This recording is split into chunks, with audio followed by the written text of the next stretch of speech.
تعالى في كلامه المجيد.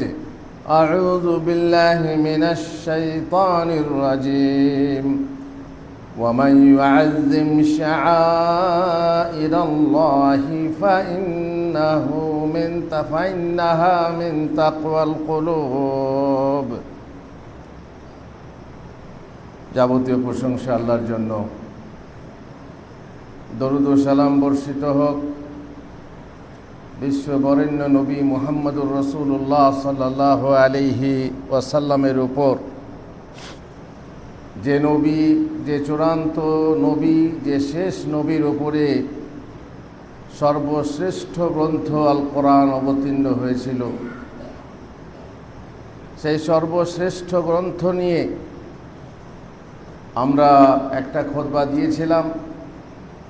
আজকের খুতবায় আরও কিছু আলোচনা করব, তার মাহাত্ম্য, তার তাজিম, কিভাবে তার সম্মান রক্ষা করব। আর আমরা জানি যে সারা পৃথিবীর মধ্যে সব থেকে যে গ্রন্থটা বেশি পড়া হয় সেটা হচ্ছে কোরআন। আর যে গ্রন্থ না বুঝে পড়া হয় সব থেকে বেশি, সেটাও হচ্ছে আল কোরআন। যে গ্রন্থের প্রতি সম্মান রাখি, তার তাজিম করি, বাহ্যিকভাবে যত্ন করি, চুমু দিয়ে অনেকে কপাল ঠেকায়,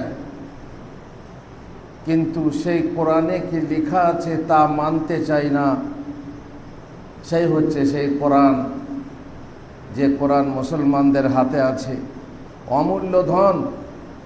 আর সেই অমূল্য ধন থেকে বঞ্চিত তারা, ধনের উপকারিতা থেকে বঞ্চিত হলো এই হতভাগা জাতি। কোরআন বলেছিলাম যে লিখে রাখলে উপকার হয় না।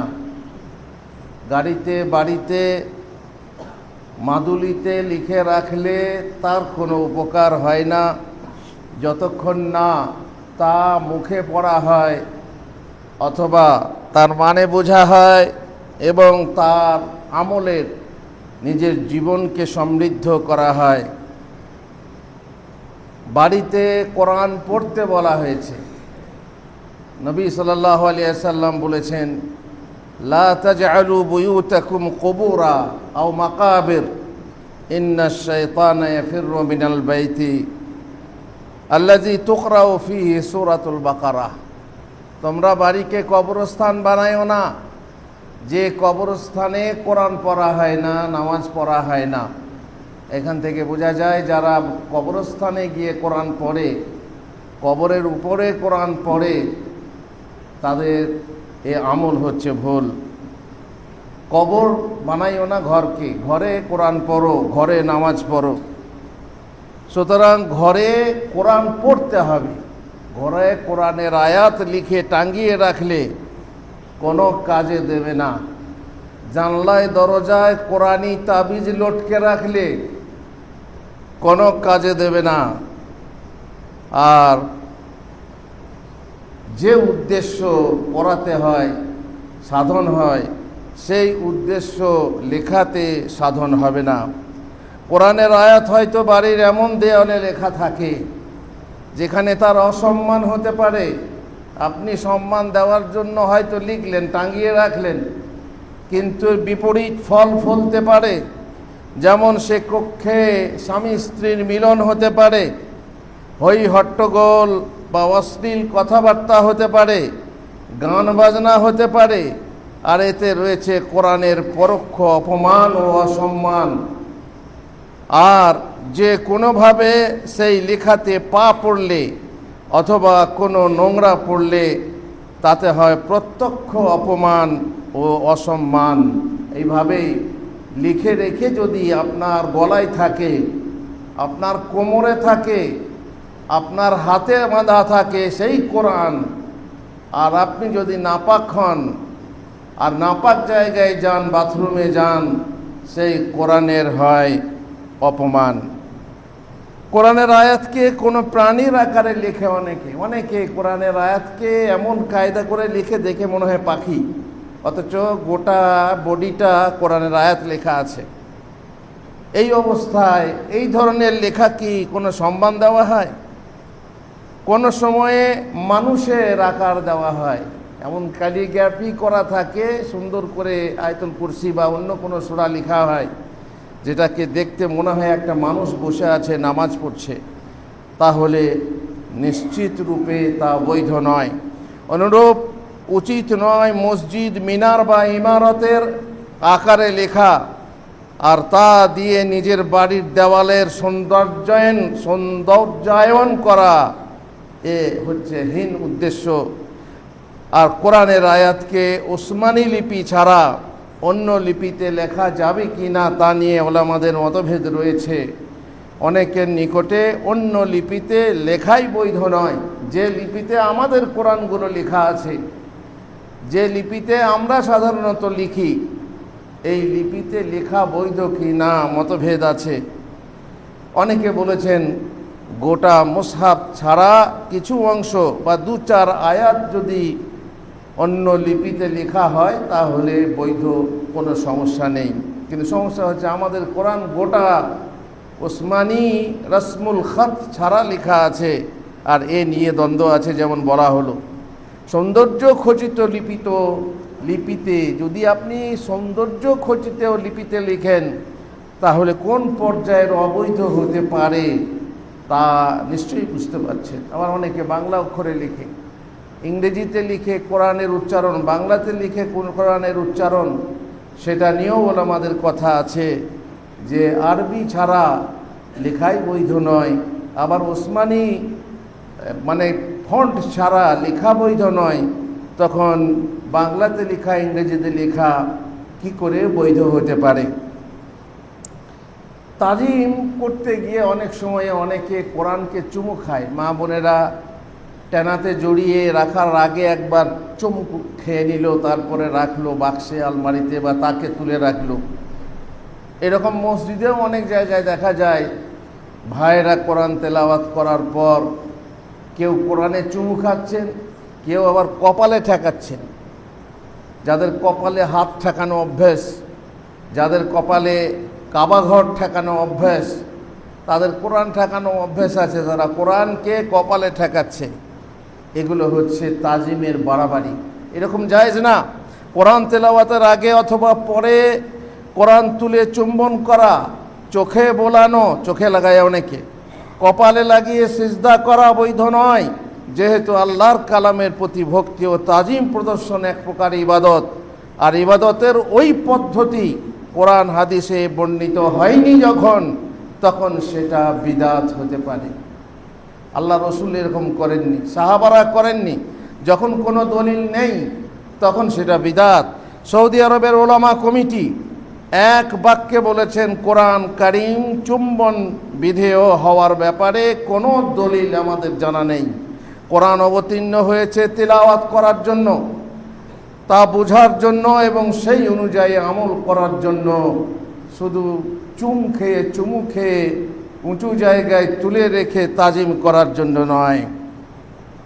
ইকরামাহ বিন আবি জাহেল, তার থেকে বর্ণিত হয়েছে, যা বর্ণিত হয়েছে তা সহি নয়, যে বলা হয়েছে যে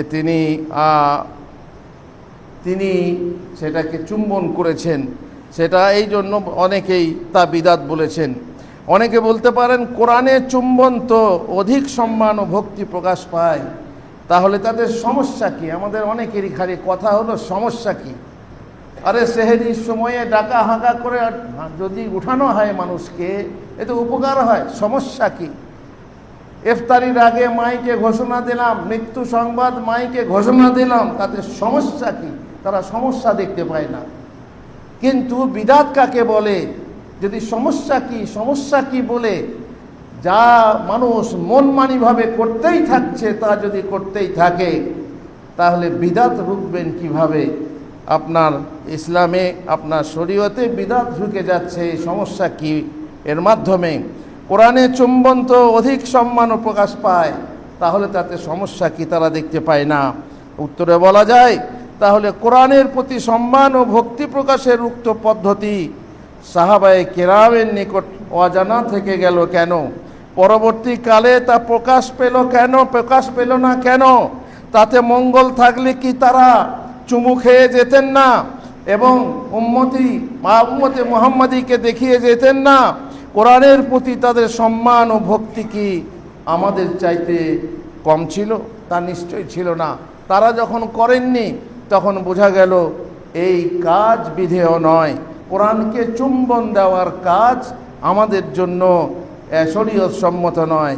এই শ্রেণীর চুম্বন আসলে কি বৈধ নাকি অবৈধ, আমরা যদি সালাফের নীতিতে ওজন করি অবশ্যই তার সমাধান সহজ হয়ে যাবে এবং এই শ্রেণীর আরও বহু সমস্যার ক্ষেত্রে বিধান স্পষ্ট হয়ে যাবে। হাজারে আসওয়াদ, আপনারা যারা হজ করেছেন, উমরা করেছেন, নিশ্চয় চুমু দিয়েছেন ওই কালো পাথরটাকে। সেই সময়ে হযরত ওমর রাদিয়াল্লাহু তাআলা আনহু চুম্বন দিতে বলেছিলেন, দেওয়ার সময়ে ইন্নী আলামু আন্নাকা হাজার লা তানফা ওয়ালা তাদুর ওয়ালাউলা আন্নী রাআইতু রাসূলুল্লাহি সাল্লাল্লাহু আলাইহি ওয়াসাল্লাম ইয়াকাব্বিলুকা মা কাব্বালতুক। আমি জানি পাথর, তুমি একটা কালো পাথর, তুমি পাথর ছাড়া কিছু না, তুমি কারো উপকার করতে পারো না, কারো অপকারও করতে পারো না, ক্ষতি করতে পারো না। আমি যদি রাসূলুল্লাহ সাল্লাল্লাহু আলাইহি ওয়াসাল্লামকে তোমাকে চুম্বন দিতে না দেখতাম আমি চুম্বন দিতাম না। এখানে হাজারে আসওয়াদ পাথরের মহাব্বতে চুম্বন নয়, এটা হচ্ছে নবীর মহাব্বতে। নবী করেছেন তাই আমি করছি। এখন প্রশ্ন হলো নবী করেছেন কেন, নবী কেন করলেন চুম্বন? তো তার জবাব বিভিন্ন বলা হয়েছে। শরীয়ত আল্লাহর পক্ষ থেকে, এটাই হচ্ছে শরীয়ত, আর এটা হচ্ছে জান্নাতের পাথর। আপনারা জানা আছে আপনাদের যে এই কালো পাথর আসলে সাদা ছিল, জান্নাত থেকে তার অবতরণ হয়েছে বানি আদম সন্তানের গুনাহের কারণে কালো হয়ে গেছে চুমু দেওয়ার ফলে না। অনেকে মনে করে চুমু দিলেই আর সমস্ত হাজী সাহেবের পাপ কালো পাথর টেনে নেয় একবারে। আর অমনি যেমন বিষ তোলা হয় সেই রকম পাপ তোলা হয়। যেমন কোথাও গা ধুলে পরে সমস্ত পাপ দেহ থেকে ঝরে যায়, পাপ তো লেখা থাকে অন্য জায়গায়, দেহতে পাপ থাকে না। তাহলে আপনার দেহের যদি পাপ না থাকে তো হাজারে আসওয়াদ চুমু নিল কি করে, কি বলে চুষে নিল কি করে? এ ধারণা ভুল যে হাজারে আসওয়াদ পাপ চুষে নেয়। পাপ দেখে পাপ, যা পাপ ঘটে এই পাপ দেখে বা পাপের অবস্থা দেখে পাথর, সাদা পাথরটা কালো হয়ে গেছে। যেমন বলা হয় পাপের যদি দুর্গন্ধ হতো তো এই পৃথিবী বাসযোগ্য থাকতো না। দুর্গন্ধে, পাপের দুর্গন্ধে পাপ যে কত দুর্গন্ধময় হতো, যত রকমের পাপ তত রকমের দুর্গন্ধ হতো। সাপ মরা, ব্যাঙ মরা, বিড়াল মরা, গরু মরা, এ মরা সে মরার যে গন্ধ, পচন গন্ধ, কত রকমের গন্ধ পাপ। এক এক মানুষের ভিতরে কত পাপ আছে, পৃথিবী বাসযোগ্য থাকতো না। তো পাপ হচ্ছে, পাপ তোমার গায়ে নেই যে তোমার পাপ চুষে নেবে বা গা ধুলেই তোমার পাপ চলে যাবে, বরং পাপ খালন করার অন্য পদ্ধতি আছে শরীয়তে আমাদের। পাথরটি বেহেশতের পাথর, তাই মোহাব্বত সাথে চুম্বন হয়েছিল, বিধেয় হয়েছিল। কিন্তু তাতে রাসূলুল্লাহ সাল্লাল্লাহু আলাইহি ওয়াসাল্লামের সুন্নাহ খুঁজেছিলেন যে আমি চুম্বন দেওয়ার আগে আমার আদর্শকে মুহাম্মদুর রাসূলুল্লাহ সাল্লাল্লাহু আলাইহি ওয়াসাল্লাম সেই রকমই যদি আপনি আপনার কোরআনকে চুম্বন দেবেন, যেহেতু আল্লাহর কোরআন হচ্ছে আল্লাহর বাণী, আল্লাহর সিফাত, সেই বাণী যাতে লেখা আছে তাকে আমি চুম্বন দেব। কিন্তু তার পদ্ধতি কি, অথবা রাসূলুল্লাহ সাল্লাল্লাহু আলাইহি ওয়াসাল্লাম আদর্শ আছেন কি না, তিনি এই পদ্ধতি দেখিয়ে গেছেন কি না, যদি না থাকে তাহলে আমরা নিজেদের আবেগে, শুধু আবেগ দিয়ে ইসলাম চলে না, বিবেক থাকতে হয়, দলিল থাকতে হয়। আর বিবেক দিয়েও চলে না, তাতে দলিল থাকতে হয়। সুতরাং সালাফি পদ্ধতি হলো এটাই যে যদি আমি আল্লাহ রাসূল সাল্লাল্লাহু আলাইহি ওয়াসাল্লামকে তোমাকে চুম্বন দিতে না দেখতাম তাহলে আমি তোমাকে চুম্বন দিতাম না। সুতরাং কোরআন চুম্বনের ক্ষেত্রেও সেই রীতি পালিত হওয়া আবশ্যক। অন্য কথায় এটাতে সমস্যা কি? এটা তো ভক্তির বহিঃপ্রকাশ বলে নিজের মনের খেয়াল খুশিতে, ভালো লাগার ভিত্তিতে তা করা বৈধ নয়। যা ভালো লাগে তাই কিন্তু শরীয়ত হয়ে যায় না। শরীয়তে যেটা ভালো সেইটাই ভালো হয়। আরও একটা উদাহরণ দেখুন, আবু বকর ও ওমর রাদিয়াল্লাহু তাআলা আনহুমা যখন কোরআন একত্রিত করতে লাগলেন, তখন সাহাবী যায়েদ বিন সাবিত বলেছিলেন, আপনারা সেই কাজ কিভাবে করবেন যে কাজ মুহাম্মদুর রাসূলুল্লাহ সাল্লাল্লাহু আলাইহি ওয়াসাল্লাম করেননি। কোরআন বিচ্ছিন্ন অবস্থায় ছিল, এটাকে একটা গ্রন্থাকারে গ্রন্থায়ন করবেন, এটা কি করে আপনারা করবেন? কাইফা তাফআলুনা শাইআন মা ফাআলাহু রাসূলুল্লাহ সাল্লাল্লাহু আলাইহি ওয়াসাল্লাম। তাহলে বোঝা গেল এখানেও সুন্নাহ, যে কোনো কাজ করব সুন্নাহ দেখে করতে হবে। এখন যদি কোরআন চুম্বনকারী ব্যক্তিকে জিজ্ঞাসা করা হয় আপনি সেই কাজ কিভাবে করবেন যে কাজ রাসূলুল্লাহ সাল্লাল্লাহু আলাইহি ওয়াসাল্লাম করেননি, তাহলে সে আজীব উত্তর দেবে, আপনাকে বুঝিয়ে দেবে, আরে ভাই এতে সমস্যা কি, এতে তো কোরআনে তাজিম প্রকাশ করা হয়। অতঃপর তাকে যদি বলা হয় রাসূলুল্লাহ সাল্লাল্লাহু আলাইহি ওয়াসাল্লাম কি কোরআনে তাজিম করতেন, তিনি কি চুম্বন দিয়েছেন, তিনি নিশ্চয়ই কোরআনের তাজিম করতেন এবং তিনি কোরআনে চুম্বন দেননি, তখন সে বলবে আপনি তো এখন মোবাইল ব্যবহার করছেন, গাড়ি চাপছেন, চোখে চশমা পরছেন, পকেটে কলম রাখছেন, সামনে মাইক্রোফোন নিয়ে কথা বলছেন, সামনে ক্যামেরা লাগিয়ে রেখেছেন, এগুলো কি রাসূলুল্লাহ সাল্লাল্লাহু আলাইহি ওয়াসাল্লাম করেছেন? ফ্যানের হাওয়া খাচ্ছেন, লাইট সামনে লাগিয়ে রেখেছেন, এগুলো কি রাসূলুল্লাহ সাল্লাল্লাহু আলাইহি ওয়াসাল্লাম করেছেন? বুঝতেই পারছেন এই ব্যক্তি, এবং দুঃখের বিষয় যে এর মতো বিদাত না বোঝা বহু আলেম আছে, জি তারা বিদাত না বুঝে সঙ্গে সঙ্গে দুনিয়ার বিষয় নিয়ে চলে আসে। তোমরা বাসে চড়ো কেন, তোমরা ট্রেনে চড়ো কেন, যদি সবই বিদাত হলে তাহলে এগুলো তো বিদাত, কিন্তু সে আসলে বিদাতের মানেই জানে না বিদাত কাকে বলে। এইভাবে দিন ও দুনিয়ার মাঝে তাল গোল পাকিয়ে ফেলে এবং পার্থিব আবিষ্কারকেও তারা বিদাত বুঝে ভুল করে, অথবা পার্থিব আবিষ্কারকে যেমন বিদাত বলা হয় না, তেমনি দিন ও ইবাদতের মধ্যেও নতুন আবিষ্কার বিদাত নয় বলে ধারণা তারা করে, যে এটা যদি বিদাত না হয় তাহলে ওটাও বিদাত না।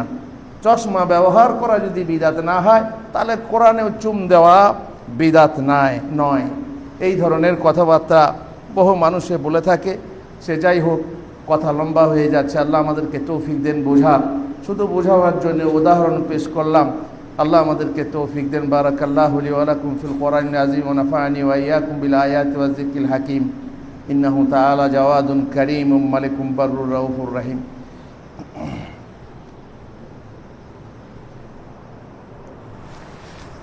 আলহামদুলিল্লাহ ওয়াসসালাতু ওয়াসসালামু আলা রাসূলিল্লাহ ওয়া আলা আলিহি ওয়া সাহবিহি আজমাইন। এই মর্মে আরও বলা যায়, নিজের মন যেটাকে ভালো মনে করে সেটাই ভালো হয় না, বরং শরীয়ত যেটাকে ভালো বলে কেবল সেটাই ভালো হয়।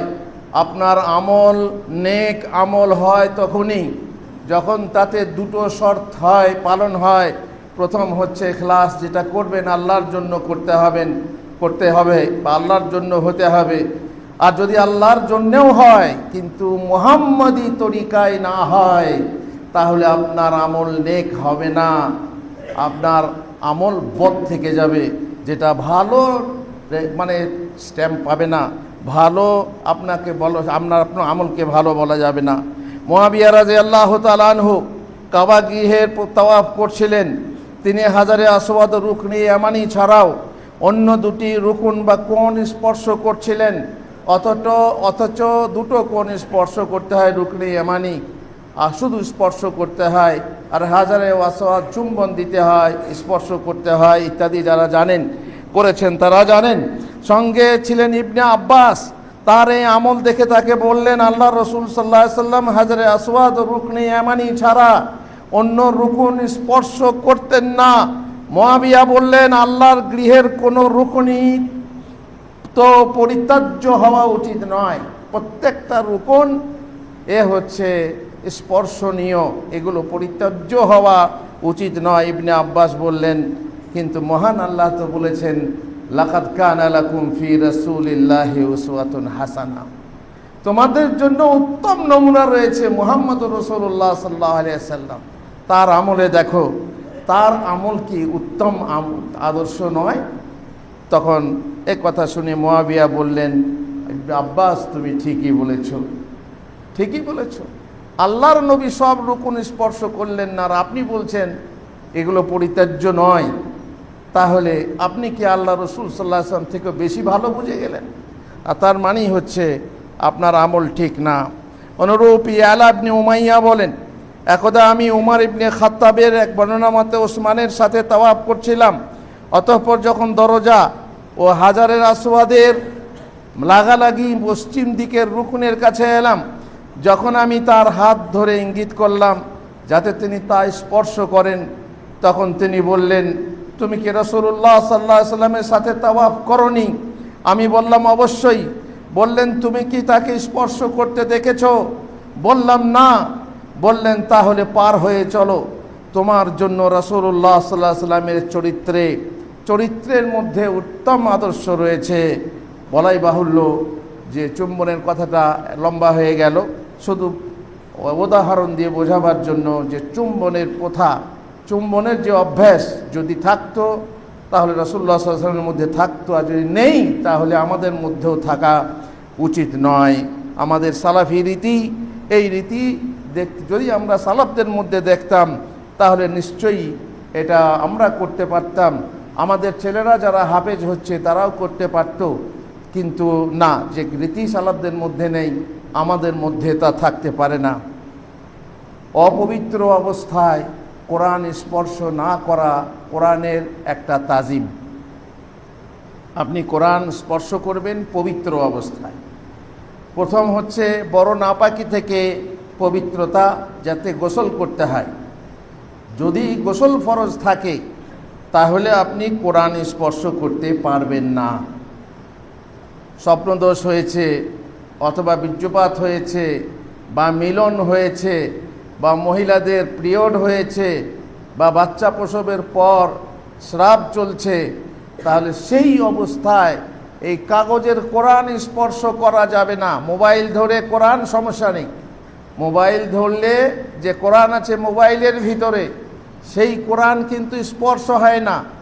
পাতা চেঞ্জ করার সময়ে কাঁচের ওপরে, স্ক্রিনের ওপরে টাচ হয়, কোরআনের ওপরে টাচ হয় না, অতএব সেটা চলবে। কিন্তু কাগজের কোরআন এই বড় নাপাকি অবস্থাতে আপনি স্পর্শই করতে পারবেন।